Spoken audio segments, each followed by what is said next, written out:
Hai Brave Squad, di sesi berikutnya kita membahas soal blank, don't worry. Jangan khawatir, jangan takut kalau misalnya ngeblank. Kamu suka ngeblank nggak ketika presentasi atau public speaking? Kemungkinan besar pasti kamu kadang-kadang suka blank kan? Nah sama kayak saya udah ngisi acara public speaking tuh bisa dibilang ya seminggu bisa banyak banget, mungkin bisa 5 kali. Tapi tetap aja kok kadang-kadang ngeblank, karena saya hanyalah manusia biasa. Kadang-kadang bisa lupa, kadang-kadang bingung juga, aduh abis ini kemana lagi ya, kalimat apa yang harus saya gunakan. Kadang-kadang ngeblank, sama kayak kamu. Tapi jangan khawatir, yang penting kita tahu cara untuk mengatasinya. Blank itu normal, yang penting kita tahu solusi dari blank tersebut. Nah langkah pertama yang perlu kita lakukan adalah jangan gunakan filler words. Filler words itu apa sih? Ini adalah suara-suara yang suka kita keluarkan ketika kita ngeblank. Contohnya, ketika ngeblank, kita jadi keluar suara apa ya? Itu loh. Nah, ini filler words. Harusnya kita hindari. Kenapa? Karena kalau kita pakai filler words seperti ini, maka kita akan kelihatannya grogi, nggak pede, lupa, ngeblank, ketahuan sekali kita. Jadinya nggak kelihatan lancar. Kelihatannya jadi kurang bagus. Makanya langkah pertama adalah jangan gunakan filler words. Coba biasakan diri untuk tidak pakai filler words. Nah, tapi hari ini ada banyak orang yang sudah terbiasa pakai suara mayoritas orang seperti itu.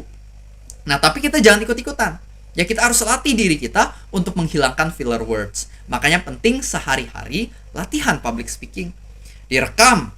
Nah, nanti kamu nonton lagi. Kalau masih banyak filler words-nya, coba latihan direkam ulang.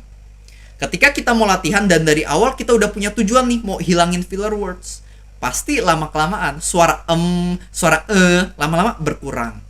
Memang hari pertama kita coba, rasanya nggak ada perubahan, nya masih banyak. Nggak apa-apa, yang penting kita udah coba. Hari demi hari, nanti makin baik. Saya juga dulu awal public speaking, jelek sekali, banyak banget suara o-nya. Tapi karena saya udah banyak latihan, tanpa saya sadari, lama-lama filler words-nya hilang. Lama-lama udah nggak ada suara Sekarang udah bisa lebih lancar, lebih bagus, bisa ngajar public speaking. Nah sama, kamu juga bisa kok menghilangkan suara itu. Yang penting dilatih. Oke? Jadi itu langkah pertama, penting sekali. Langkah kedua, yang bisa kita terapkan adalah lakukan salah satu dari keempat hal ini. Jadi ini tips untuk mengatasi ketika kamu lagi tiba-tiba ngeblank itu. Yang pertama, interaksi dengan audiens. Contohnya, lagi presentasi, saya tiba-tiba ngeblank. Nah, saya bisa interaksi sama audiens. Bapak Ibu, sejauh ini aman? Yang aman teriakan aman. Atau mungkin contoh lain saya bisa mengatakan, Bapak Ibu yang masih semangat, coba teriakan semangat, semangat, semangat. Nah, di situ kan audiens pasti akan ada feedback ya. Mereka pasti mengatakan semangat, semangat, semangat. Aman Pak, aman Coach, aman Bu. Di sana kita punya jeda waktu. Mungkin sekitar 5 detik. Untuk ingat lagi apa yang tadi saya lupakan. Untuk lihat catatan kita. Supaya kita bisa diingatkan sama pesan kita. Jadi kita ulur waktu dengan cara interaksi dengan audiens. Daripada kita lebih baik interaksi aja sama audiens. Itu yang pertama. Yang kedua, ulangi poin-poin sebelumnya. Contohnya, kita membawakan presentasi ada 5 poin. Poin ketiga, lupa. Poinnya apa? Mau ngomong apa lupa. Nah, kita ulang aja poin ke-1 dan poin kedua dulu.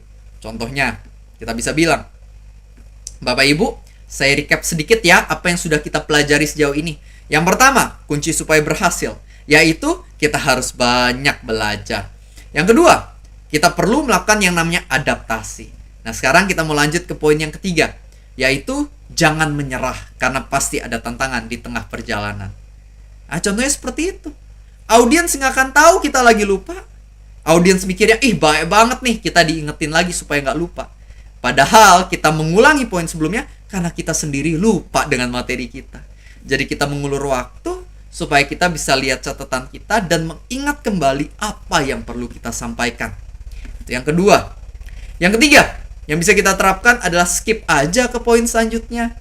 Tapi perlu diperhatikan, ini bisa kita terapkan kalau misalnya pesan kita ini emang gak masalah kalau gak berurutan. Kalau misalnya wajib berurutan, ya nggak bisa skip ke poin selanjutnya. Tapi kalau nggak wajib berurutan, ya udah skip aja dulu ke poin selanjutnya. Skip ke hal-hal yang kita ingat. Misalnya ada satu paragraf kamu lupa, ya udah satu paragraf itu nggak perlu kamu bahas dulu. Bahas paragraf berikutnya aja. Toh audiens kan nggak tahu materi apa yang kamu siapkan kan.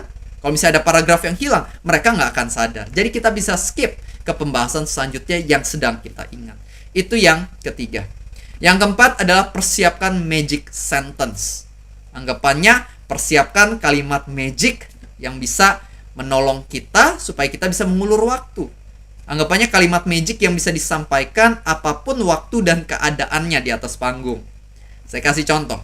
Misalnya saya kan biasanya itu mengisi acara sebagai motivator rohani. Nah, jadi magic sentence yang biasa saya siapkan adalah, Bapak Ibu ingat, Tuhan itu baik dan Tuhan mengasihi Anda. Nah, ini contohnya. Jadi ketika lagi di tengah acara, saya lupa nih harus ngomong apa. Saya bilang aja ke audiens, Bapak Ibu ingat, Tuhan itu baik dan sangat mengasihi Anda. Nggak pernah salah, ya kan? Nggak pernah salah. Karena emang acaranya sedang tentang itu. Nah, kamu juga bisa cari, kira-kira apa sih magic sentence, anggapannya kalimat penyelamat kamu, yang bisa kamu sampaikan apapun waktu dan keadaannya. Nah, ini bisa sangat menolong kamu. Ketika ngeblank, langsung aja keluarin magic sentence kamu. Itu bisa menolong kamu, itu bisa menyelamatkan kamu. Jadi, sekarang ini, mulai saat ini, jangan takut lagi ya sama yang namanya ngeblank. Karena blank itu normal. Semua orang sewaktu-waktu akan mengalaminya. Yang penting, kita tahu cara mengatasinya. Oke? Kalau misalnya kita nggak ada suara dan kita ganti dengan interaksi dengan audiens, magic sentence, skip ke poin selanjutnya, atau kita bisa ulangi poin sebelumnya. Kita akan lihat presentasi kita pasti akan jauh lebih lancar di mata audiens. Dan nantinya kita pasti bakal diundang untuk acara-acara berikutnya yang tentunya akan membuat hidup kita semakin naik dan bukan semakin turun. Maju terus ya, Brave Squad, kita belajar sama-sama.